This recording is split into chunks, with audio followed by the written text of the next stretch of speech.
They rejected. They heard the gospel and they rejected it. These are the people. Now listen, there are two groups of people out there right now. Actually, I should say three groups.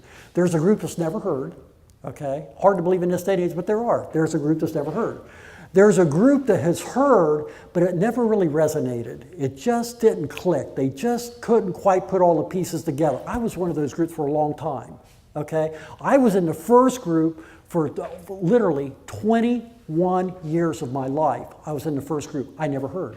I didn't come from a church family. We never went to church.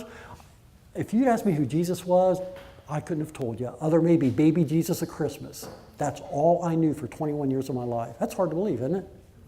And my wife was the same way. But God's grace, we had a witness that came to us, and he witnessed to us. Now listen, he witnessed. It was actually her dad.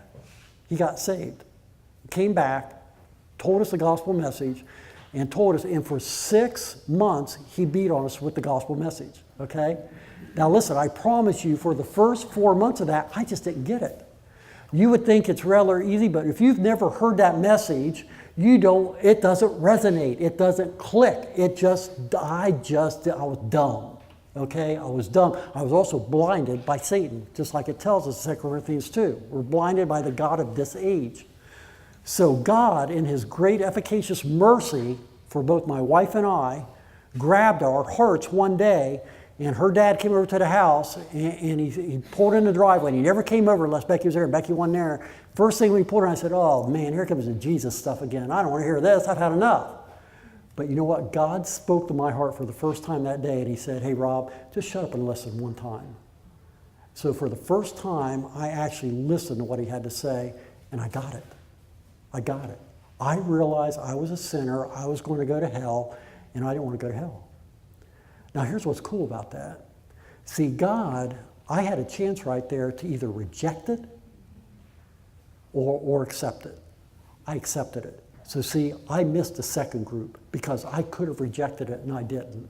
Because it resonated with me, I understood the connotations, I understood the depth and the weight of what it meant, and I accepted it. There's a lot of people who are in that same position I was in who had that decision time and they reject it. Those people are the ones that are being talked about right here. They consciously heard, they consciously weighed it out in their mind, and they consciously decided to reject the gift that God gave them. And because the age of grace, the age of what we call easy beliefism, is going to end at the rapture, those people blew their opportunity to be saved. And God's ticked about it because they had every chance.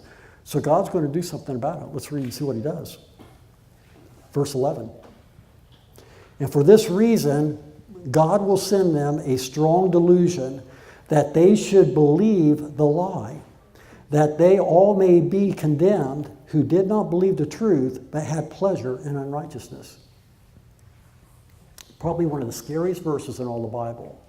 To think that there are people out there who have consciously rejected the free offer of salvation, and God will not allow them to be saved during this tribulation period. They are condemned for all eternity because they blew it. Consciously, they blew it. That's scary stuff. But there's no wiggle room here, guys. There's no way to get around it. So when they talk about this tribulation period and how bad it'll be, that's why it's God's judgment on an unbelieving earth. That's part of God's judgment on those unbelievers because they had every chance to do it. Make sense? Okay, kind of interesting there. Let's back up and let's go to Daniel 12. Daniel 12. And we're going to learn some other pretty interesting things here. And we're going to start moving a little quick here. There's a lot to cover, and I'm going to try and get as much in as possible. Daniel 12 is very good in that it tells us about this end-time event and some other things. Now, Daniel wanted to know more and more and more about what was going to happen in the future. But God would only give him so much information. And part of that was because nobody knew about the church age, and he would have had to reveal some of the church age and what was going on. So let's pick it up in 12:1, and let's see what's happening right here. And just if you're a note marker, just so you know, if you want to know, starting Daniel 11:36, that actually starts with the Antichrist, okay? Before that, in all those verses before that, in 11:1 up to verse 36, it actually recounted actual history that God foretold to Daniel to the day, everything that occurred to the Jews up to that point, up to the Antichrist point. Amazing history, very in-depth, very involved, but again, just shows the amazing accuracy of God in that whole thing. So now, 12:1. At that time, Michael shall stand. Who's Michael, by the way? Archangel? He's more than an archangel. What else is he? Protector of Israel. Did you know that certain nations have certain angels set over them to lead them, to guide them, and so forth? And just as, who's in charge of the world right now? Satan. It's Satan's world, right? He's the prince of the air. Okay? Isn't it interesting that when Gabriel came to try and deliver the message to Daniel, how come Gabriel was held up for so many days that he couldn't get to deliver the message? Because the prince of Persia was in battle with him to keep him from coming. So just as God has angels over specific countries and so forth, so Satan, because he is the ruler and mimics everything God does, he also has ruling demons who rule over the earth and over his countries. And how do we know that they're his countries? Because remember in Matthew 4, when Jesus was out in the wilderness being tested, and what was one of the things that Satan offered Jesus if he would worship him? All the kingdoms of the earth. All these could be yours. Isn't it interesting that Jesus didn't once go to him and say, no, they're mine? He agreed with him. He agreed with him and said, no, I don't want them. It's not worth it. Not worth it. So don't ever think that's why this is in our world. Our home is in heaven. It's not here. This is Satan's world. We gave it to him back at the fall. And so he has all his princes, all ruling all his sub-regions, just like Christ will have in the millennial kingdom. Only you know who his sub-regions will be in the millennial kingdom ruling for Christ? Us. Us. We will be ruling and reigning with Christ for 1,000 years over the people who made it through the tribulation period. And we're going to expound on that in a minute, but I don't want to digress.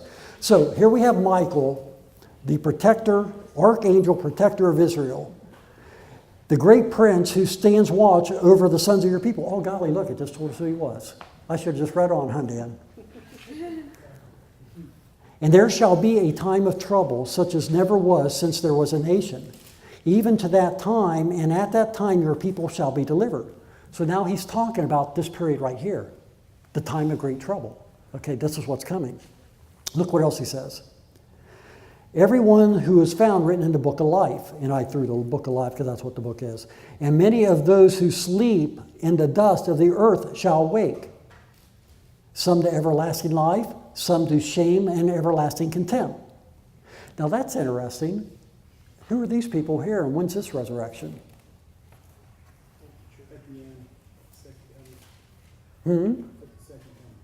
Nope. Nope. Okay, now listen what it says. This is a great passage. So all the people are asleep, they're all dead. That's what it's talking about. Some to everlasting life, and some to shame and everlasting life. I'm sorry? Old Testament saints are the ones who will be raised to everlasting life there. Okay? Now, they're already there. Just so you know, it's their bodies they're talking about. But then, who are the people that are raised to contempt and everlasting death after that? All the unsaved people, period. All. When does that occur? Great white throne judgment. Thank you, Nathan. When is the great white throne judgment? It's at the end of the 1,000 years before the eternal state. Okay? So think about that for a minute. If that's when they're resurrected, that's when the Old Testament saints are resurrected too, which makes perfect sense because it's at the conclusion of the Jewish age, the 1,000 years. So they will be the ones who are resurrected at that time as well. Everybody always wondered, well, what happened to the Old Testament saints? Well, we know what happened to them. Remember, when the Old Testament saints died, where did they go? What's that? Yeah, which was where? Sheol. I heard somebody say upper Sheol. They didn't go to heaven, right? They did not go to heaven. They went to upper Sheol. Let me just give you a quick diagram on that. And I'll do it up here.